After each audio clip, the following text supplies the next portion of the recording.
Assalamualaikum warahmatullahi wabarakatuh. Waalaikumsalam warahmatullahi wabarakatuh. Alhamdulillahirabbil alamin. Salam sejahtera kita semua. Om Swastiastu, Namo Buddhaya, salam kebajikan dan salam cinta bakti. Ngobrol siang kali ini kita melanjutkan sholat untuk pengertian sholat part 4. Pengertian sholat secara thorikoh ya. Sholat dalam thorikoh. Bahwa kemarin seorang yang musholin itu adalah seorang yang amwalihim hakum maklum, mereka yang mendermakan hartanya, memaklumatkan hartanya untuk siapa saja, untuk di jalan Allah, gitu ya. Antara lain seperti itu, sehingga orang yang sholatnya itu betul-betul tersambung memang bisa menjadi akhirnya fi zakati fa'ilun dan juga menghilangkan, mencegah nahi dan mungkar ya. Nah, sekarang sholat, macam-macam sholat ataupun pengertiannya untuk sholat itu sendiri, apa saja pengertiannya ya. Kita bahas kali ini pengertian sholat secara detail. Silahkan. Baik, bismillahirrahmanirrahim. Bismillahirrahmanirrahim. Wala khawla wala quwata illa billah. Ilahi anta maksudi wa ridhoka matlubi. Jadi sholat ini yang sebenarnya sangat vital ya. Karena selama ini kita juga tahunya amal utama adalah sholat. Ada nanti di Quran itu ternyata kedua. Ya, kedua.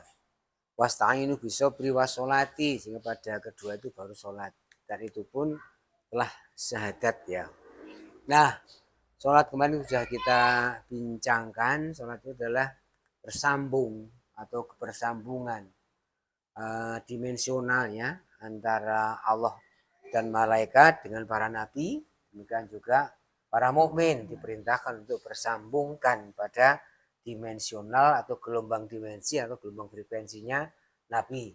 Ya ayyuhalladzina amanu shollu alaihi wasallimu taslima. Jadi pada kebersambungan ya, kebersambungan. Mungkin kalau kita pakai istilah zaman Pak Harmoko dulu namanya ada sambung rasa. Walaupun nanti maknanya tidak sesederhana itu. Nah, karena ada kebersambungan yang prosesnya metodologis, metodis ya, bersistem dan sebagainya itu ya. Metodis dan bersistem itu ada syarat dan rukunnya untuk bisa sholat yang kualitasnya itu. Sholat yang kualitasnya itu bersambung. Jadi sholat bukan sekedar adalah kaifiat, tapi adalah hasilnya adalah kebersambungan. Nanti di lain waktu kita akan bicara apa bedanya sholat dengan apa bedanya akimis sholat, karena ada berbeda yukimuna sholat. Karena ini literasinya hampir tidak ada, dan saya hanya membaca dari sebuah YouTube oleh siapa lupa namanya itu, bahwa akimis sholat berbeda dengan usolli. Akimis sholat itu tidak berada di masjid, tapi keluar dari masjid baru itulah akimis sholat, sampai dengan masuk masjid berikutnya itulah akimis sholat. Nah, nanti kita mungkin mudah-mudahan agak disempatkan di rezeki Allah untuk bisa membahas itu, supaya kita juga ini mapan mantap ya. Dan sekali lagi ini juga dalam mereka mengeterapkan pengertian itu dalam diri, yaitu man arofa nafsahu faqad arofa robbahu. Jadi segala langkah deskripsi pengertian dan sebagainya bisa bisa dipatrapkan sehingga bisa diasosiasikan dalam diri ini, di mana diri ini adalah sebenarnya miniatur ya. Miniatur atau lawannya miniatur ya. Karena menurut Dr. Pariana itu satu sel dalam diri manusia kalau diperbesar skalanya dengan matahari itu lebih besar daripada matahari. Jadi jumlah proton elektronnya yang mengelilingi, jarak proton elektron yang mengelilingi, jarak elektron yang mengitari bentuk elipsnya itu kalau skala diperbesar itu jauh lebih besar daripada matahari itu. Padahal kita itu berapa triliun sel ya? Triliun sel. Ini ternyata bisa lebih besar kalau seperti itu. Nah, kita ingin membahas dalam kesempatan ini selain pengertian sholat adalah itu bersambung. Nah, pengertian sholat itu berada di dalam istilah apa saja sih? Tidak selain daripada kata sholat atau sholat, hayang ala sholat, hayang al falah, kemudian ada as-sholatu mirajul mu'min, ada taknya dan tidak ada taknya, itu pengertian sholat ada seperti ada as-sholatu li du'a, ada as-sholatu li dzikri, ada as-sholatu li dzikri, segala macam kata-kata sholat itu. Nah, ternyata kata sholat itu bisa disandarkan pada apa namanya selain kata sholat. Misalnya dari surat apa? Surat Isra ayat 78 ya. Aqimis sholata liduluki samsi ila ghazaqil lail wa qur'anal fajri. Inna qur'anal fajri kana masyhudan. Lah, qur'anal fajri itu diartikan sholat subuh. Jadi lafalnya Quran tapi maknanya sholat. Nah, itu dia nanti kita perhatikan ternyata di situ. Quran al-fajri pembacaan fajar, berarti pembacaan sholat itu berarti namanya juga pembacaan. Sholat juga namanya pembacaan. Karena ada Iqra bismi rabbikal ladzi khalaq. Kemudian ada Iqra kitabaka kafa binafsikal yauma 'alaika hasiba ya. Iqra itu justru pembacaan diri, pembacaan karakter diri, pembentukan karakter diri. Itu namanya juga membaca dan itulah bentuk lain daripada sholat. Sholat yang kemarin kita bahas itu. Yang ada sholat yang Rasulullah itu juga menjadi apa namanya? Menjadi kakinya yang itu sholat daim tentunya orang yang bukan salik itu tidak akan bisa mengalami yang itu. Jadi turunnya orang yang salik yang bisa mengalami itu. Nah ini ternyata menarik juga. Ada makna sholat tapi yang tidak berlafalkan sholat. Ya, sholatun, sholatan atau sholah ya. Tidak lawan dasar. Jadi Quran al-Fajr dari terbang yang ada itu kita pas itu sholat subuh, sholat fajar. Karena kalau subuh itu hanya di Indonesia, kalau fajar di negeri Arab sana namanya fajar. Ya. Namanya fajar. Kita namanya subuh. Sholat fajar karena masyhudan itu disaksikan oleh malaikat dalam terjemah yang seperti itu. Nah, sholat yang seperti apa? Yang gitu ya? Terus-menerus disaksikan oleh malaikat adalah sholat yang ini mertas jalan untuk mencapai apa namanya yang sama maknanya dengan suluk ya. Suluk juga disaksikan malaikat. Bahkan bukan sekedar disaksikan malaikat, dikawal oleh malaikat ya. Dikawal oleh malaikat. Ini dalam hadis tentang suluk, man salaka thariqan lah. Barang siapa yang menjalankan suluk atau biasa dalam thariqat sebutlah salik ya. Itu adalah dikawal malaikat. Innal malaikata la tadau ajnihataha ridwan ala talibil ilmi. Jadi malaikat itu justru menghamparkan sayapnya saking puasnya terhadap yang menuntut ilmu, yaitu orang salik yang suluk, yaitu salik ya. Orang yang suluk menjalankan suluk adalah orang yang salik atau orang secara umum menempuh jalan thariqah. Karena thariqah menempuh jalan ke Tuhan, kembali kepada Tuhan, kembali kepada Allah yang sebutannya adalah innalillahi wa inna ilaihi raji'un. Nah, sehingga kalau misalnya dimaksud adalah disaksikan malaikat, kita maknakan dengan hadis tadi, malah justru dikawal oleh malaikat, tidak disaksikan saja, dikawal oleh malaikat sepanjang sholatnya itu. Sholatnya adalah liduluki syamsi, tergelincir malam, sampai dengan fajar ya, sampai dengan fajar terus menerus. Jadi sholat bukan sholat yang ritual, tadi sholat yang kualitas itu, yang sholat ada kualitas ya. kebersambungan kepada Allah lewat wasilah silsilah, tentunya di situ yang justru dikawal oleh malaikat. Ini pengertian sholat dengan lafal Quran al-Fajri. Jadi ada makna seperti itu. Quran al-Fajri adalah sholat fajar. Ini bisa juga dirujukan tadi di surat Iqra, ya, kata Quranan itu juga ada hubungan dengan Iqra, perubahan kata, ya. Perubahan kata dari kata benda menjadi kata kerja. Quranan pembacaan atau bacaan secara umum, atau membentuk ini selera, membentuk pandangan. Lalu dalam kamus itu istilahnya membentuk wawasan, ya. Membentuk wawasan. Wawasan akan membentuk selera, ya. Wawasan akan membentuk niat, membentuk ilmu, ilmu membentuk niat, niat membentuk selera, begitu, sehingga innamal a'malu biniat, niat membentuk amal. Jadi runtutannya begitu. Ketika Iqra itu membentuk wawasan, wawasan menyediakan ilmu, ilmu menyediakan niat, niat itu melahirkan amal, ya. Jadi runtutannya adalah seperti itu. Perbuatan. Amal adalah sikap, perbuatan atau bentuk berbuat, ya, untuk berbuat sebuah baik berupa lisan maupun beranggota badan. Nah, ternyata itu mewarnai.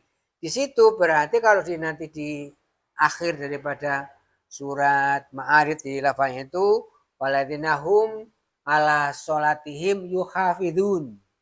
Kalau surat Mukmin waladzinahum ala sholawatihim yuhafidun, dengan sholatnya lah terjaga, ya. Sholatnya menjaga. Sholat yang dikawal oleh malaikat, ya, tidak sekedar disaksikan saja, setelah disaksikan dilepas begitu saja, ya. Jadi pengertian disaksikan itu ada justru dikawal. Kalau pakai hadis man salaka thariqan yaltamisuhu fihi man sahalallahu thariqan ilal jannah, ya. Innal malaikata tatadau asnihataha bidon ala tolibil ilmi, orang terhadap salik, terhadap penuntut ilmu, malaikat menghampar sayapnya saking puasnya terhadap penuntut ilmu yang suluk tadi, yang pelaku tarekat tadi, yang salik tadi. Bahkan seluruh penghuni langit dan bumi itu seisi lautan itu mendoakan, memohonkan ampun pada orang yang menuntut ilmu tadi, yang salik tadi. Nah, inilah sholat yang kualitas sholat, ya, kualitas sholat yang terus sambung bernyambung, bahkan bersambung kepada Allah lewat wasilah, lewat malaikat sampai kepada Allah, bersambung terus menerus yang tiada henti, yang itu disebut dengan sholat daim, kata orang-orang torekoh, ya, orang-orang torekoh. Dalam makanya ini torekoh dalam sholat dalam torekoh, ya. Jadi kita memperluas sedikit wawasan. Ternyata makna sholat tidak sekedar di lafal sholat, tapi juga ada dari lafal Al-Quran atau Quranan, Quranun atau Iqra, ya, atau Faqra'u, ya. Faqra'u itu jamannya Faqra'u atau Iqra. Dia maknanya bisa Iqra, kita baca, kata binafsika yauma 'alaika hasiba. Nanti kalau juga diambil ke surat Muzawil bagian terakhir, Faqra'u ma tayassara minal Quran, ya. Aliman saya kuna minkum mardo, menjadi orang yang diridhoi, akhiru yaribuna fil adiyab tahuna min fadlillah. Itu kualitas sholat yang Allah selalu ridho, selalu menuntut fadilah Allah. Faqra'u ma tayassara minhu wa aqimus sholata, ada di wa aqimus sholata, ya. Nanti kata wa aqimus sholat atau sholat yang tegakkan sholat, nanti kata klunya kita bahas di bagian lain. Tapi kira-kira kita ada istilah, ada hukum, ada penegak hukum, ya, itu berbeda. Maka hukum yang tegak itu adalah oleh penegak hukum yang tertulis, itulah hukum yang teori. Jadi ada sifat hukum yang tegak, hukum yang nyata. Nah, ini nanti ada hubungannya di lain waktu kita bicara tentang sholat dan aqimus sholat, ya. Sholat dan aqimus sholat, orang yang menegakkan sholat atau yang mewujudkan jadi orang yang sholat, ya, itu otomatis menjadi perwujudan dari Ar-Rahman Ar-Rahim, Sang Maha Pengasih, Sang Maha Penyayang. Perwujudan, ya, sifat wujud atau tajalli atau mahkota apa tahtanya Allah yang Maha Pengasih dan Penyayang, sehingga tidak pelak lagi orang seperti itu adalah berkasih terhadap seluruh makhluknya Allah Jadi dan rahmatan lil menjadi alamin ya. rahmatan lil alamin. Hasilnya apa namanya resultantenya atau resultasinya kalau secara eksakta resultante, kalau secara sosial ini resultasinya hasil dari proses itu menjadi rahmatan lil alamin, sehingga sholat yang bisa menghasilkan rahmatan lil alamin atau tanha anil fahsya wal munkar, otomatis tanha anil fahsya wal munkar, lewat itu ya, otomatis lewat itu pasti akan melewati mengalami, karena justru ini merahmati alam semesta. Itulah makna, salah satu makna sholat yang kita perdalam dari segi apa namanya fakra'u ya. Jadi fakra'u, ketika fakra'u tidak bisa lepas dengan fakra'u apa namanya ikra' kitabaka, sorry ya. Jadi di masing ikra' bismi rabbikal ladzi khalaq, ada ikra' kitabaka kafa binafsikal yawma alaika hasiba. Justru dari ikra' itulah akan menjadi ukuran penentunya ya. Jadi ikra' kita tentu bukan sekedar membaca literasi, tapi sekedar membangun citra, membangun kualitas diri yang berdasarkan tuntunan dari guru sejati, yaitu guru waliyam mursida, guru rohani, guru ulil amri minkum, guru khalifah, guru yang wasilah silsilah ya, silsilah bersambung kepada Allah Subhanahu wa ta'ala. Itulah salah satu makna tambahan pembahasan, meluas wawasan, memperluas kesadaran. Ini pun berarti dalam rangka membentuk atau memperluas kesadaran ruh ya. Salat tadi itu bukan sekedar mengumpulkan pahala, tapi justru menggugah, mencerdaskan, menghubungkan kesadaran ruh, sehingga terjadi hubungan antara kesadaran ruh pada diri hamba bersambung akan kesadaran ruh pada Allah sebagai yang maha ruh, dari bersambungan kesadaran sebagai bentuk alam nasroh laka sotrok wa wadokna kafizrok alladhi angkodorok wa rofa'na laka dzikrok ya, rofa'na laka dzikrok. Nah itu nanti kita pertemuan akan datang mudah-mudahan bisa bicara tentang zikrun. Jadi dari kita tadi ya qiraatun Qur'anun, nanti pada segi zikrun ya, tentunya juga tidak beda-beda jauh, memperdalam dari itu tentang sholat qiraatun ya, qiraatun faqra'u ikra ya, dan seterusnya. Itu nanti kita perdalam berarti yang zikrun ya, yang sholat adalah zikri, as-sholatu li zikri. Tentu nanti kita akan biasa lebih banyak pada pembahasan pada surat Mu'minunnya tadi. Nanti kalau tadi bicara kualitas sholat yang mi'raj ya, dari musholin menjadi mukmin, dari daim menjadi khosyi'un, dari hakum maklum menjadi lizzakati fa'ilun, dan seterusnya ya, dari apa namanya anilahwi mu'ridun, jadi tidak pernah langkahnya itu sia-sia. Jadi semua langkahnya adalah bermakna, bermanfaat bagi sesama, dan bermanfaat dalam rangka innallaha wa malaikatahu yusholluna ala nabi ya ayyuhalladzina amanu shollu alaihi wasallimu taslima. Bermanfaat untuk membangun iman ya, membangun iman. Ini tentang praktek thariqah, karena thariqah 100% praktek, yaitu praktek thariqah Naksabandiyah, Kholidiyah, Al-Mahdiyah Nusantara, atau thariqah Al-Mahdiyah. Ilahi anta maksudi waridho kamatlubi. Wassalamualaikum warahmatullahi wabarakatuh.